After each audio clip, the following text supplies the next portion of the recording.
పిత పుత్ర పవిత్రాత్మనామమున ఆమె. క్రీస్తునాథుని యందు మిక్కిలి ప్రియమైన సహోదరీ సహోదరులారా, ఈరోజు మన కథోలిక శ్రీ సభ ఎంతో పవిత్రంగా భక్తి శ్రద్ధలతో కార్మెల్ మాత మహోత్సవాన్ని జరుపుకుంటూ ఉంది. ఈ శుభదినాన దేవుని వాక్యం మన హృదయాలను ఓదార్చే ఒక మధురమైన పిలుపుని ఇస్తూ ఉంది.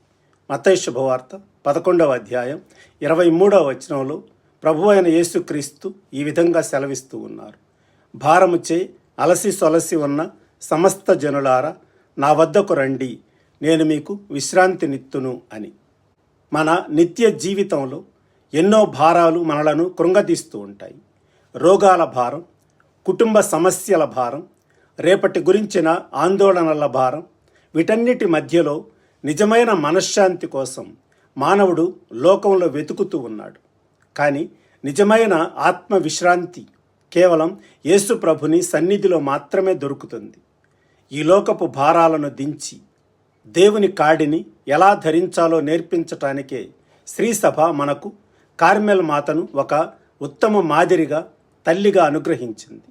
ఈరోజు మనం ధ్యానించే కార్మెల్ కొండకు బైబిల్ గ్రంథంలో ఎంతో గొప్ప ప్రాముఖ్యత ఉంది. పాత నిబంధన గ్రంథంలో మొదటి రాజుల గ్రంథం 13వ అధ్యాయంలో మనం ఒక అద్భుతమైన సంఘటనను చూస్తాం. ఇజ్రాయేలు ప్రజలు దేవునికి దూరమై బాలు దేవతలను పూజిస్తూ పాపపు భారంతో ఉన్నప్పుడు ఏలియా ప్రవక్త ఈ కార్మెల్ కొండపైన నిలబడ్డాడు. ఆయన ప్రార్థించినప్పుడు ఆకాశం నుండి అగ్ని దిగివచ్చి దేవుని మహిమను నిరూపించింది.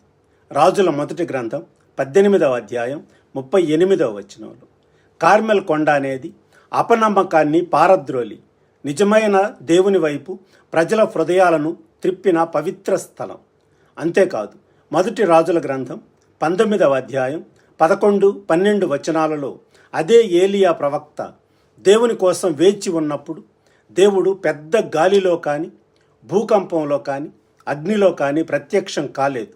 కానీ ఆ తరువాత వచ్చిన మధురమైన నిశ్శబ్ద స్వరంలో దేవుడు ఆయనతో మాట్లాడారు. ఈ నిశ్శబ్దమే కార్మెల్ ఆధ్యాత్మికత. ఈ లోకపు అల్లరుల నుండి, శబ్దాల నుండి దూరంగా జరిగి నిశ్శబ్దంలో దేవుని స్వరాన్ని వినడమే కార్మెల్ మాత మనకు నేర్పించే మొట్టమొదటి పాఠం. పరిశుద్ధ మరియమాత జీవితాన్ని మనం పరిశీలిస్తే ఆమె దేవుని కాడిని పూర్తిగా తన భుజాలపై వేసుకుంది. లూకా శుభవార్త 1వ అధ్యాయం 38వ వచనంలో, నేను ప్రభువు దాసురాలను, నీ మాట చొప్పున నాకు జరుగునుగాక అని దేవుని చిత్తానికి పూర్తిగా లోబడింది. యేసు ప్రభువు మత్తయి శుభవార్త 11వ అధ్యాయం 29వ వచనంలో ఒక మాట అంటారు, నేను సాత్వికుడను, దీన మనస్సు గలవాడను, కనుక నా కాడిని మీరు ఎత్తుకొని నా వద్ద నేర్చుకొనండి అని. మరియమాత కంటే గొప్పగా సాత్వికాన్ని, దీనత్వాన్ని ఎవరు జీవించగలరు? లూకా శుభవార్త 2వ అధ్యాయం 19వ వచనంలో చెప్పబడినట్లు మరియమాత తన జీవితంలో జరిగిన ప్రతి సంఘటనను, దేవుని వాక్యాన్ని తన హృదయంలో దాచుకొని ధ్యానించింది.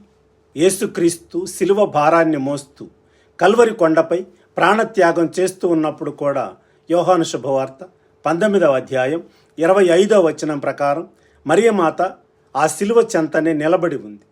కొడుకు పడుతున్న బాధను చూస్తూ ఆ శిలువ భారాన్ని తన హృదయంలో పంచుకుంది.